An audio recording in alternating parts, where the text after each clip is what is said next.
Piraso pala akong chicken legs. Ngayon, lulutuin ko siya. Parang maiba naman yung adobo natin. Lagyan natin ng yan. Hindi ko alam kung yan. Basta yan.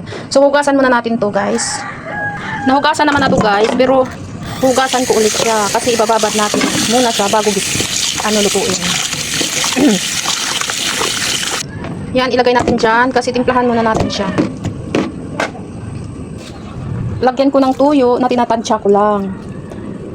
Tapos, lagyan natin ng imbes kay suka ang ilagay natin, ito ang ilagay natin. Yung sabaw niya, yun ang ilagay natin. Yan, yung sabaw niya, yun yung ating ibabad natin. Parang maiba naman yung ulam namin. Yan, sumama na yung pinya. Ayan. Tapos, budbura natin ng paminta. Di ba? Damihan natin, parang manghang-anghang. Kasi namamaos ako, kasi nakaraang linggo, si Bunso ay nagkasakit. Ngayon, alam mo naman, tayo ang nurse, tayo ang gagamot. So, nahawaan ako. Tapos magdukduk tayo ng bawang. Para lagyan natin ng bawang siya. So yan, ilagay na natin siya. Yan. Tapos naghugas naman ako ng kamay. Kutsarain ko. Parang lumasa ang kanyang tinimpla. Manuot-suot sa loob. Mamaya ibabad ko siya. Tapos magisa na naman tayo. Ganun lang. Habang nakababad yung ating manok guys, maghiwa muna tayo ng mga ricado kasi gigisahin na natin ang ating sibuyas at bawang. So magpainit na tayo ng kawali guys, kasi magisa na tayo. Lagyan na natin ng kaunting mantika. So igisa na natin siya. Ayan. Ganyan na brown na siya. Ilagay na natin yung ating sibuyas. Tapos habang nagisa tayo, i-drain muna natin yung ating binabad. Parang walang tubig siya. Wala siyang kasamang ganyan. Pasensya na sa salaan ko. Naputol na siya. Hindi natin istapon ang sabaw kasi yan din ang isasabaw natin mamaya. O, di ba wala na siyang kamay. Putol na siya. Wala nang kamay. Tas back to studio. Ayan na yung ating ginisa.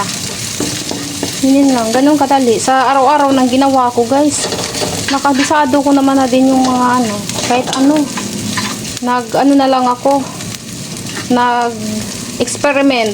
Tas mamaya magluluto ako ng banana cake kasi na bitin sila sa banana cake ko kahapon, naghanap pa sila, kaya mamaya magluluto tayo. So ganyan, brown na siya guys. Ilagay na natin yung chicken. Ganyan na guys, medyo na siya, luto-luto na. Maya timplahan na natin ito ha. Ibalik natin yung kanyang pinagbabaran. Ayan. Tapos dalagdagan natin ng kaunting tubig. Ayan, parang maluto siya. Tapos, medyo timplahan na natin siya. Lagyan ulit natin ng paminta. Tapos, takpan na natin muna siya. Ayan, kumulo na. O, balik pa rin na natin.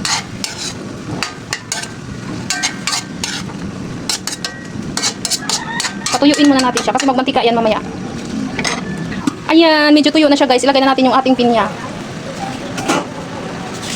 Nabili kong pinya guys, pala ito yung maliliit lang. Pero okay na yan, kami lang naman kakain. Ayan.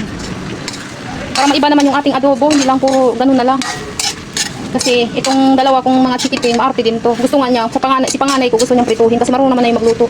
Sabi ko, tigilan na yung prito-prito na yan, lutuin ko na lang yan. May pasok yung maaga, sabi ko, magluto ka na lang ng kahit ano dyan. Kasi mamaya-maya ko pa yan lutuin dahil frozen pa siya. So para pag uwi niya mamaya, may ulam na siya. Hindi ko yung pinapabaunan guys kasi walking lang naman siya dito. Tapos takpan natin muna ulit ha. Parang matuyo na talaga siya. O ganyan na siya guys. Pwede na yan. Pwede na to.